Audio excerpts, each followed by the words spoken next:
Hey, what is going on guys? This is Tharshey and welcome back to another video on the channel. Today we have a 2 pros vs 4 noobs siege battle in Total War Attila. However, today's battle has a little twist to it, and that is it's skirmishes only. So if you guys do enjoy this video, then please do drop a like, comment, and subscribe to the channel, and don't forget to turn on those post notifications.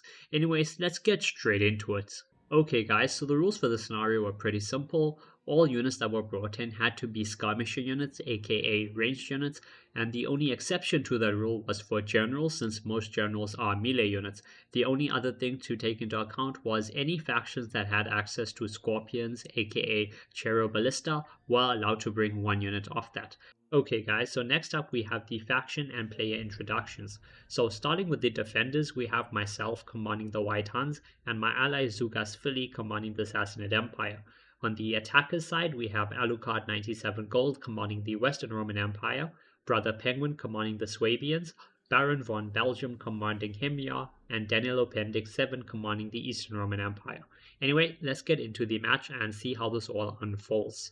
Okay guys, so things are gonna kick off really quickly because I'm about to do a massive sally out. So we're gonna actually slow things down here while I explain the scenario a little bit. So it is a 4 vs 2 siege. The defenders are pros and the attackers are noobs. Now what this means is the defenders are going to use their knowledge of the game, the different factions and the different units to try and, beat the numbers because they're outnumbered 2 to 1.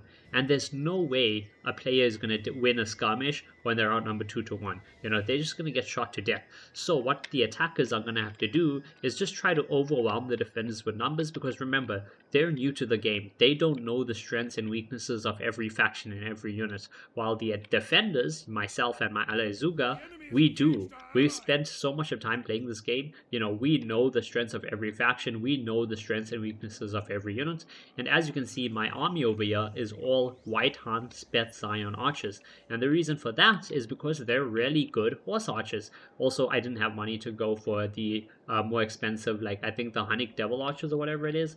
But yeah, so I did try and pick a faction that I know is good for the scenario for going full range, and I tried to pick units in them that I know are going to do really well. As you can see, I'm going to go and charge out. I'm doing a full sally out, so all my cav archers are being sent out. Even my general is being sent out. The only thing not being sent out is obviously my UR archers. And I'm going to go and attack the Eastern Roman player. So the Eastern Roman player has no cavalry, so he cannot stop me, okay? He's got the archers, but he's not going to be given the time to use them effectively. So now the only cav he has is the Magister Militum, and one unit of cavalry, even if it is melee cav, is not going to be able to hold up to a whole lot of horse archers. I am sending, as you can see, I'm splitting my army up a little bit. I'm sending a couple around the side. I'm sending a couple in the middle, and actually I don't know why am I skirmishing with them? I should just charge in, okay? If I try to skirmish, I am actually going to probably lose the skirmish fight because they just have so much more ammo and so many more rounds coming at me. Oh, there we go. My gen's coming in. Kindred of the Sun charging into some elite ballistari, but also getting shot. Oh my god, there's so much of fire ammo being shot right now. Oh, wait, hold up. Look at this. This is this is Himyar. So the Himyar ally is actually sending over some cav to try and help out his Eastern Roman Empire player. He's got 4 units of desert mounted skirmishers. Unfortunately, this is just 4 units. I mean, with the general from Eastern Rome, that is 5. But 5 units of cav against basically like 15, 16 units of cav is just not going to be enough. Also, hold up. Look at this. My ally, the Sassanid player Zuga, he's got the same thing. He's got some Zayadim Immortal Cavalry. He's got some Elite Savarin Cav. He's going out and he's trying to do the exact same thing that I'm doing. Remember, we are outnumbered 2 to 1. So we're going to have to try and, get rid of numbers early on. And yeah, that is exactly what we're doing. So I'm going to hit normal speed here. And you can see that we are engaging in melee, and that's because I have the numbers, and obviously I have cav. Even if it's our archer cav, it's still going to be able to do really well in melee, especially when the infantry it's fighting is all bows and crossbows. The enemy cav is a bit of an issue for me, but I do have the numbers, so he has 4 units, but I am going to be able to, engage him in melee with 3 of my own units while also having another unit to shoot. And yeah, look at this. Armid Sagittari is already breaking. I don't know why I'm doing this with my general. Like, my general is just getting shot to death. Yeah, he's down to what, 30 men? Yeah, he's down to 30 men over there, charging into the crossbows. Over on this side, though, we have the yeah. I'm attacking his crossbows there. I also have some more horse archers attacking here, and I have another unit of Spets Iron horse archers that are going to be charging these bows in the back. And if you look at this, let me just pause this to slow it down. Um, if we look over here, you can see that the Eastern Roman player had a Chero Ballista. So he did have a light scorpion, okay? And he had the crew over here and he had it in the back. But I targeted it with my archers because this can be very deadly if given time to shoot and actually do damage. So we took it out early and now we're going to go and try and finish off all his archers. So if we look on the right flank, we can see, yeah, so the Himyar player is trying his best, but he just does not have enough cavalry to stop this. Oh wait, hold up. What is this? Okay, this is cavalry from the Swabian player. So, yeah, he has 4 units of Germanic Knight Raiders, and it looks like he was, or is he? It looks like he was sending it over to try and help, but I'm not sure. It looks like he may be pulling back now. He also has, there's the Swabi Noble General plus the Himyas Desert Warlord, so they do have some more cav in the back, but right now they're just hanging back and watching me while I finish off their allies. So, yeah, but yeah, okay. He's chasing, but I do have him sandwiched. So let's go back to normal speed over here and just watch all of this unfold. The infantry is all going to collapse because once again, these are crossbows and normal bows, and they're getting charged by cav. Even if the cav is not the best cav, you know, in melee because it's bow cav, it's still going to do pretty decent because again, it's a horse running at full speed into you, and that's going to do some damage. He does have his crossbows, yeah, still trying to hold out. But yeah, they're gonna get charged. But his men on the towers are coming down and actually shooting off some volleys, so they're gonna be able to get a couple 5 kills there, 7 kills there. They are gonna get some damage on my horse archers. A lot of his units are breaking, and oh yeah, his general is dead. I think his general is dead or breaking, but he does have like 25 kills with it. Oh, there we go. There's the Germanic Knight Raiders. The cavalry from the Swabian player is here. Am I gonna go for it? No. I think, yeah, okay, no. He's pulling back. So Swaby is pulling back his cavalry, and I am pulling back my own cavalry as well. I think I'm just trying to focus. Oh, focus on finishing this off. My ally is sending over his cav as well. Hold up. Let's slow this down. We are missing. What happened over here? What the heck happened over here? Okay, so yeah, there's a lot of bodies. I think my ally did the same thing. Yep, he did. We can see from the aftermath. My ally sent him cav as well and charged against, what is this? Against the Western Roman Empire player. So while Eastern Roman Empire was being charged by my White Hun cavalry, the Western Roman Empire was being charged by the Sassanid Empire cavalry as well. So just trying to use our cavalry to maximum effectiveness, trying to drop the numbers of the attackers before they even get to the city. Over here, Eastern Rome, you can go back to normal speed. Yeah, Eastern Rome is pretty much finished off, I think. All the units are breaking. They only have 1 unit of Armored Sagittari left. The Swaby player, he's probably unsure what to do. Remember, the attackers are the noobs in this scenario, okay? They do not, I mean, they may have knowledge in other Total War games, but in Attila, at least they are noobs, so they're not going to be 100% sure what to do here. They probably were not expecting us to sally out. They were probably expecting a layered defense, you know, just layers and layers of archers that, you know, try to hold them back. But we're not doing that. We're going to play this very differently. Okay, there we go. Hold up. Nope. Okay, we're attacking. We're attacking. So I will look like I was pulling back for a second, but I'm actually going to be committing to this fight. I think I'm going to try and get rid of the Swaby player's cavalry early on, but he's not going to commit. He's going to run away, and that makes sense. He's only got 4 units of cavalry, while I have like 10 or 15 units left. So he's not going to let me just chase him down and kill him. He's going to, you know, try to pull me over to his army where he can get support from all his archers. Am I going to commit? Nope. I am stopping. I have chased him back. I'm finishing off some remaining infantry. Okay, yep. Yeah, Eastern Rome, I think, is fully out the game. Swaby is running for it. I think they've popped their speed boost. Yep, they popped their speed boost. They've all popped their speed, and they're trying to get out of there. I am chasing a little bit with a couple of my archers. The rest of them are just sitting around. Not really sure what I'm doing over there. So let's move over to my ally side. So my ally is defending the walls. We're going to hit slow motion here so we don't miss what's happening on the other side. So he has the Royal Persian archers. He has them on the walls, and they were shooting, I think. they used up some ammo, so they were shooting at some of the enemy archers, and this unit is actually still shooting, as you can see, trying to do as much damage as they can to these Ravenna Elite Ballistari. But the attackers do have some Sagittari, they do have archers on the walls now, so these archers are going to be engaged in melee, and they're going to have to try and hold, because remember, we don't have any infantry to hold the line. Same thing happening over here. The attackers are moving siege towers up and trying to get their archers on the wall, trying to do some damage. Over on this side, we have some skirmishers on the wall. So these are Rumar warriors. So if you guys look, these guys have really big shields and they have spears. So yeah, these guys are going to be very, very scary to fight, because this is an archer only, this is a skirmisher only battle. So finding a unit like this that has a massive shield plus a spear, they're going to be able to do some good damage. Let's actually have a look at their stats. Rumar Warriors, 10 melee attack. They have 32 melee damage, guys. That is pretty good. 8 of which is AP. They have decent defense. They have 58 armor as well. Decent health and morale. So yeah, they're going to be able to do quite a lot of damage in melee. They may not be the best melee unit, but against archers, they're definitely going to be able to hold their own.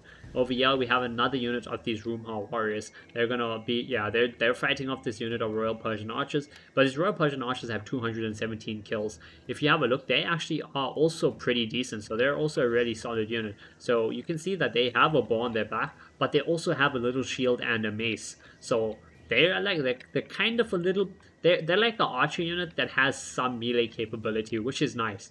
Against a melee unit, they won't be able to do much, but against enemy archers, they're actually going to be able to hold the line pretty decently, because they have 39 melee attack, they have 25 damage. What else? Let's see.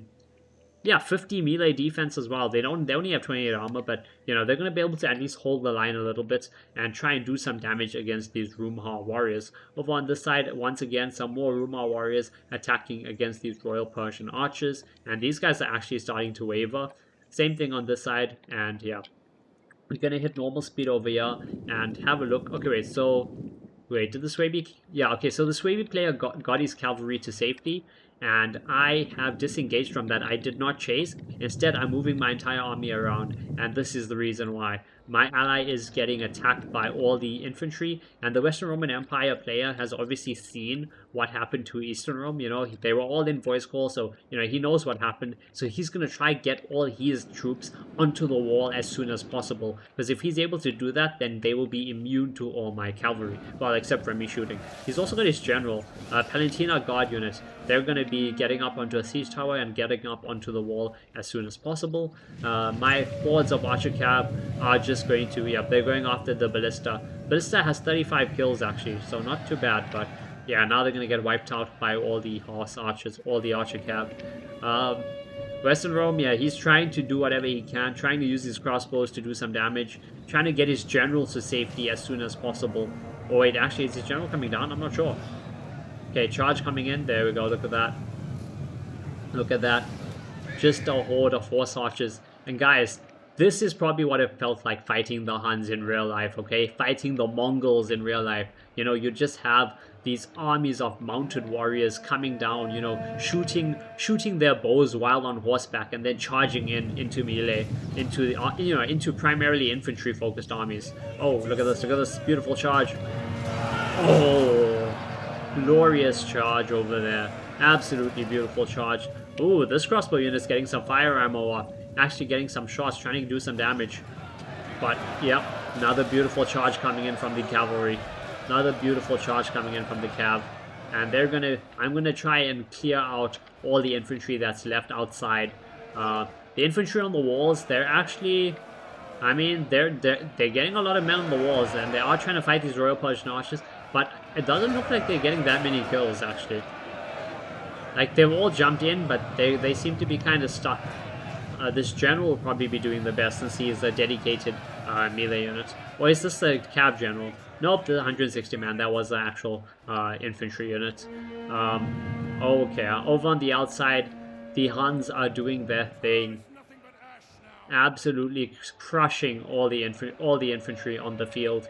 And that's why, you know, that's why you don't face the Mongols or the Huns on the field, you know. They're experts with mounted bows. They're experts with cavalry, and they are known for, coming down from the steps with, massive armies of cavalry and just running over everything in their path. So for you to fight them, you need to have an entrenched position, which unfortunately these attackers do not, or you need to have your own cavalry, to try and counteract this. But as you saw, most of the players did not go for much cav because they were not expecting a mass sally out like this. Obviously, it's very risky. If a sally out fails, we've lost the protection of our walls, our towers, etc., and that's something we would have to deal with. But yeah, it seems to be working pretty well so far. If we have a look at the balance of power, it is actually in our favor. So we started off with 5,000 men. The attackers had 12,000. Now it's down to 3,500 for us. So we've lost about 1,000 men, but the attackers have lost so much. They're down to just 3,000 men remaining. Over on this side, the troops that are on the wall are actually all dead. So these Royal Persian archers seem to have done a really good account of themselves. Nearly 200 kills on this unit, 330 kills on that unit, and they have been able to successfully defeat the... Oh, hold up. Well, nearly successfully defeat all the incoming archers and infantry from the attackers. There's a unit over here trying to take cover, I think, from the tower. But yeah, the rest of the attacking force is now this side with the Swabian player and I think and the Himyar player as well. So they did deploy together, which is obviously why I didn't come and try to attack them. Instead, I sallied out on Eastern Rome because he was alone, and then I went for his Western Rome ally who was also alone. I am sending the Hunnic Horde, the horde of cavalry, over, going over for these scattered units from Swaby. Some elite Germanic archers, more elite Germanic archers that are out of position, that are by themselves. So we're going to just go and run them over. Yep, look at that. And this unit is not going to last long. Same thing happening over here. Oh, they captured our gates. Yeah, they captured the gate. They can actually run units in now if they want. That's what they may do. That is actually the smartest thing. Maybe delay with their cavalry and get the remaining units inside the settlement. But even then, yeah, they're down. They have less men than us now, so I don't think they're going to be able to win this. And yeah, as you can see, the archers are broke over there. The archers there are breaking. But now the Swabian cavalry is coming over along with support from the Himyar general. The Himyar player doesn't have any other cav left because he did send his cav at the start to try and help Eastern Rome. So all he has is his general. It's a desert warlord. It's a melee cav unit, so it's going to be able to do a lot better. As well as the Swaby noble cav. There's another melee cav from the Swaby player. So he's charging all his cav in. And I'm going to send my remaining cav to try and deal with this. This is a crazy battle, guys. Like, honestly, when we started this match, when we came into this battle, the attackers told us good luck, you know, and said they don't see how we can win it. I said good luck to them, and I said, honestly, I do think you guys are going to win as well. And that's because I did not expect for my sally out to be this successful. What I thought would happen would I would sally out, I would kill maybe one army or maybe half of one army, and then I would die. But yeah, I did not expect to survive as long as I did and actually be able to do as much damage as I did. But luckily, you know, I did attack one player by himself. He was not aware and he wasn't ready for it. And because of that, you know, he wasn't able to even shoot me to death, unfortunately. Over here, yeah. Oh, General's dead. General is dead. The Himyar player's general is dead. I think the Swaby player's gen is also dead. But yeah, we have our remaining units. We're trying to go and clear out the Germanic archers. And as you can see, a lot of my units are very low on HP. There are some full health ones though as well. But yeah, we're trying to break the remaining cav from the Swabies, their Germanic Knight Raiders, as well as their Swaby Noble General. Getting in some rear charges on the general, trying to get them killed, trying to get them to break as soon as possible. But yeah, balance of power, as you can see, far in our favor. This is a guaranteed victory at this point for us.